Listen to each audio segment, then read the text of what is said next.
Order! Order! You are an incorrigible delinquent at times. Behave yourself, man!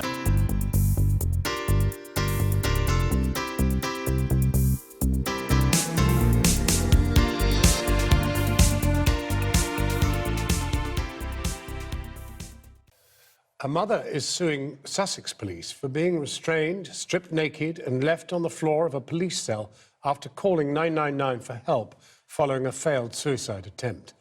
An IPCC investigation found the custody sergeant had a case to answer for misconduct, but he retired before the inquiry was completed. The woman, who had been raped as a teenager, said her treatment by officers brought back those nightmares. Our senior Home Affairs correspondent Simon Israel has this exclusive report. It may be 4 years since this mother reached one of the lowest points in her life, but what happened then has not diminished. She drank, tried to take her own life, called 999 for help, was then arrested, handcuffed, legs clasped in irons and transported to Brighton custody suite.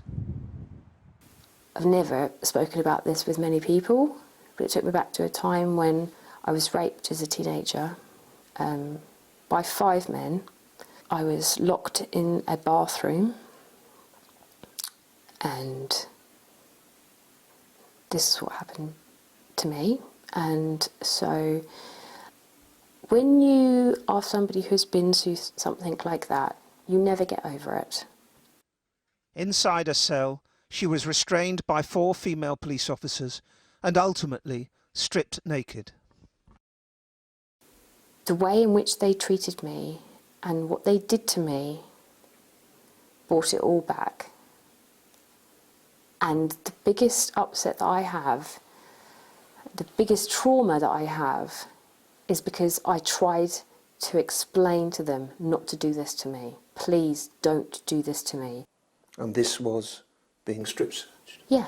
If you've never been through what I've been through, it's really difficult to explain. But you go into a different place, and I started having flashbacks. I started thinking about, like, none of it seemed real anymore. Was it the police? Was it my rape attackers? Like, what's going on now? Because it was all so resonant of what happened to me when I was 18.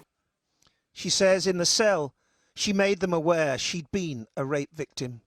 But she says no one would listen.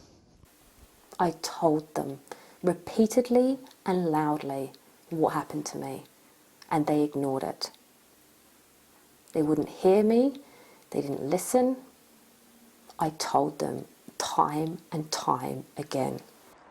Her complaints about her treatment in the custody centre were investigated twice by Sussex police themselves. All officers were exonerated, their actions justified in ensuring the safety of the mother at the time. She rejected the findings, and a third inquiry, carried out by the Independent Police Complaints Commission, came to a different conclusion on one officer, the custody sergeant Paul Budgeon, who supervised the events in the cell. The unpublished IPCC report, obtained by Channel 4 News, states PS Budgeon showed a lack of respect and courtesy in the way he interacted with her. He failed to carry out adequate risk assessments. It is my view he would have had a case to answer for misconduct. He would have done, but PS Budgeon had retired before the inquiry was completed. That angers me, because I fought for so many years to do this,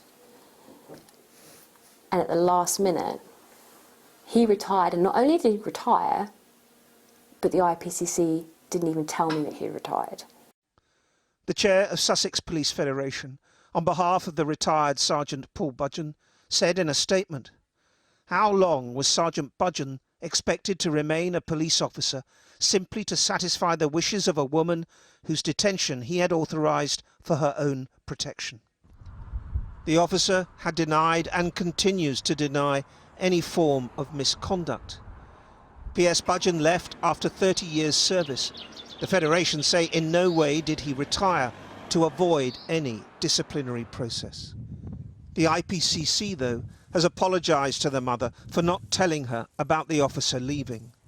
The Commission has told Channel 4 News that as a result, its investigators are now expected to pass on information about the situation of an officer under investigation. But the force itself has no power, not even under the new legislation, to prevent an officer facing possible misconduct to quit.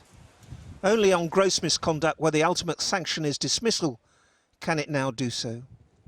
So not much comfort then for this mother, who is suing Sussex Police for unlawful arrest, false imprisonment and assault and battery.